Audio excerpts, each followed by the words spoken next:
Historic news about former President Trump.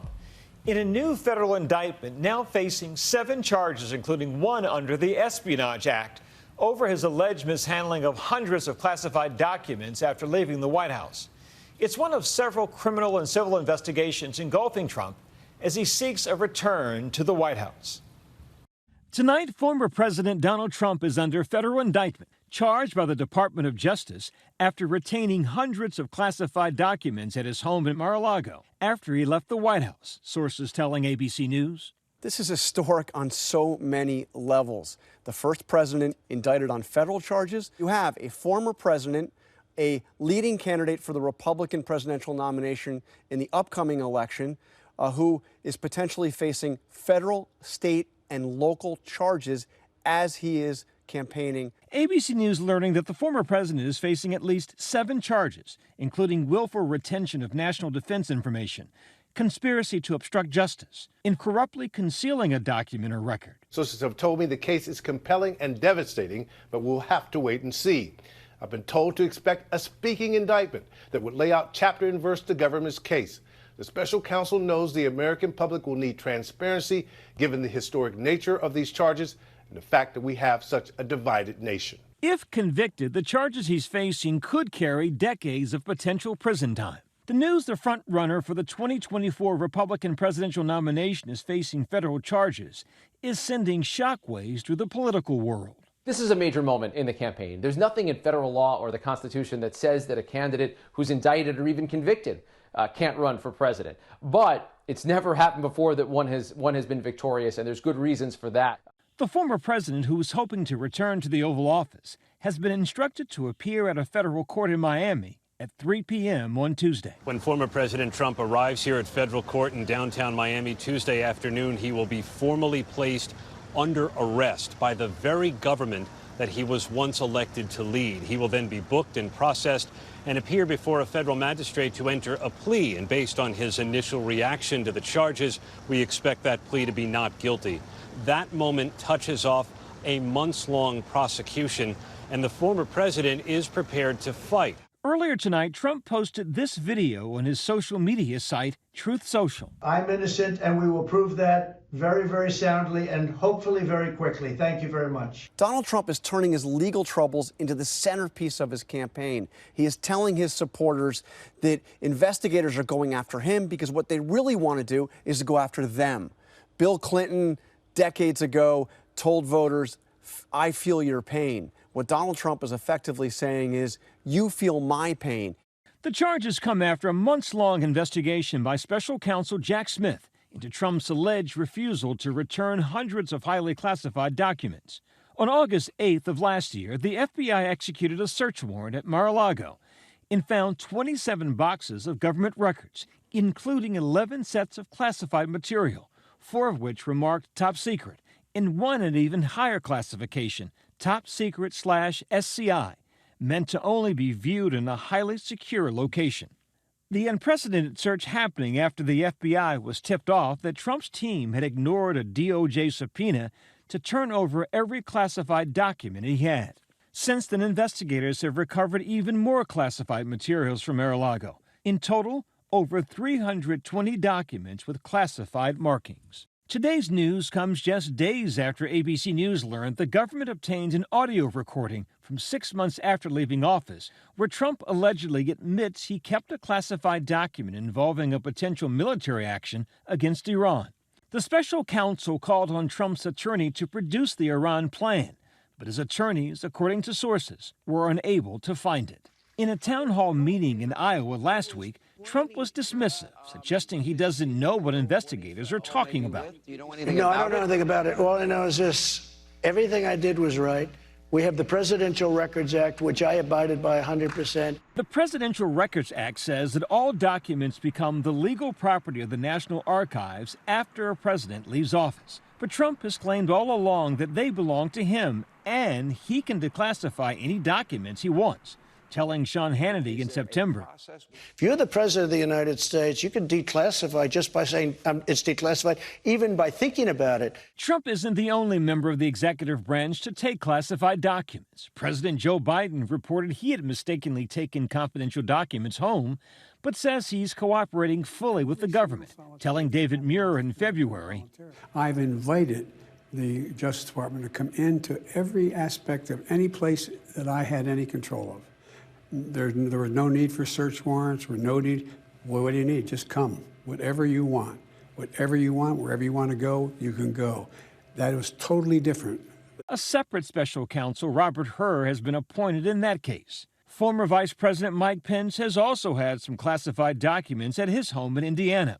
Upon discovering them, Pence's team alerted authorities immediately and allowed them to search without a warrant. After the discovery, Pence saying it was all an intentional error. Those classified documents should not have been in my personal residence. Mistakes were made. That investigation has been closed without any need for prosecution.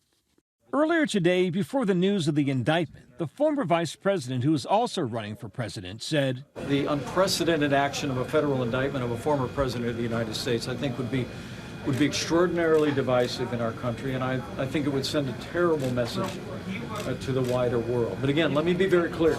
No one's above the law. The big difference in those cases, though, is that both of those men and their teams complied fully and completely with the National Archives, with federal authorities who are trying to bring these documents back. That is not what happened with Donald Trump. It seems to be that Donald Trump did quite the opposite, which is in part why we're talking about those criminal charges. Today's charges are just one of several legal problems Trump is facing.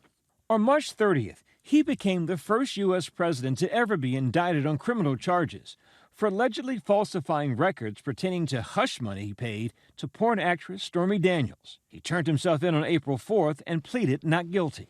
So if all of this pans out, we're talking about charges that are far more significant, not to mention the fact that these are federal charges we're talking about. This is not a local prosecutor. This is not a state prosecutor. This is the federal government. This is the Department of Justice that has been looking at this for quite some time under a special counsel, someone that was separated a little bit from the chain of command of the Department of Justice. Last month, a jury found Trump had sexually abused and defamed writer E. Jean Carroll, ordering him to pay $5 million in damages. He later called the claims against him a complete con job. The Justice Department is also investigating Trump's action after the 2020 election and during the January 6 Capitol riot. He's called the allegations a hoax, and his lawyer is seeking to throw them out. Still, even as his legal woes mount, at 30 points ahead of the other Republican presidential candidates, Trump remains the one to beat. This lands in the middle of a red-hot political race that's already begun and is only going to get more intense. You've got Republican candidates who are going after Trump in a bunch of different ways. Most of them are steering clear of the legal process. But now that we see that the former president is going to face charges in multiple cases in multiple states, the dynamics could begin to shift. I'm joined now by ABC's executive editorial producer, John Santucci. John, this is earth-moving what happened this evening. What's been the former president's reaction? You know, he's been huddled in Bedminster, New Jersey for much of this week, Byron. He has been waiting for this. This was the one that he was expecting. And you have to remember that Donald Trump is under investigation in multiple jurisdictions. We saw what happened in Manhattan. We know there's another case down in Georgia. This is the one they knew because we all saw it play out in real time. We saw multiple people going into a grand jury in Washington, D.C. We saw multiple visits by federal agents searching for documents down at Mar-a-Lago. So this was the one, if anything, that they knew what they were looking for because there had been so much communication between the two. He is definitely trying to understand it right now. They don't have the indictment. They have, a basic understanding of what's in there. So I think we're going to have to wait the next couple of days to actually see the facts and what the special counsel has built here. And what Donald Trump are we going to see next Tuesday in Florida? And will law enforcement be positioned differently this time? It seemed when he was in New York, when he was indicted here, that the police were very polite and deferential to him. Will we see the same kind of treatment in Miami? Well, I think it's going to be a really curious dynamic. So, I mean, this is a very different courthouse. This is not Manhattan. This is Miami, Florida. This is the Rocket Docket federal courthouse.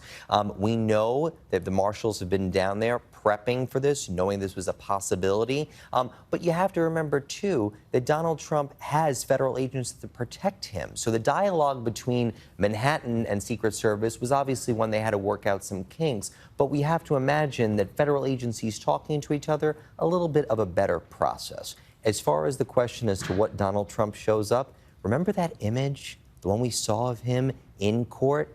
That's the guy. The guy that's quiet, the guy that is not really looking around, looking down. If you recall, at one point, the judge in that case in Manhattan had to ask Donald Trump to repeat himself because he couldn't hear him. I do think that this is really going to impact Donald Trump, and we have to look at Manhattan as Act One. I think it's going to be a total repeat. And speaking of impact, how do you think will this impact him politically?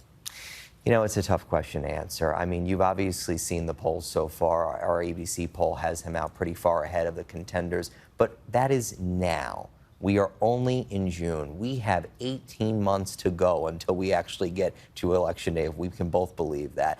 I think it's going to be curious. I think that as people start to see the consequences, people start to see the charges, you know, as you and I were talking about earlier, Byron, this is a case where people have seen action, right? We've seen those images of documents spread out on the floor. It's a little more digestible around the dinner table for people. So I think we still have time, and obviously a lot more candidates that are challenging Donald Trump. Going to be really curious to see how they play at this. John Santucci, as always, brother, thank you so much. Thank you, Byron.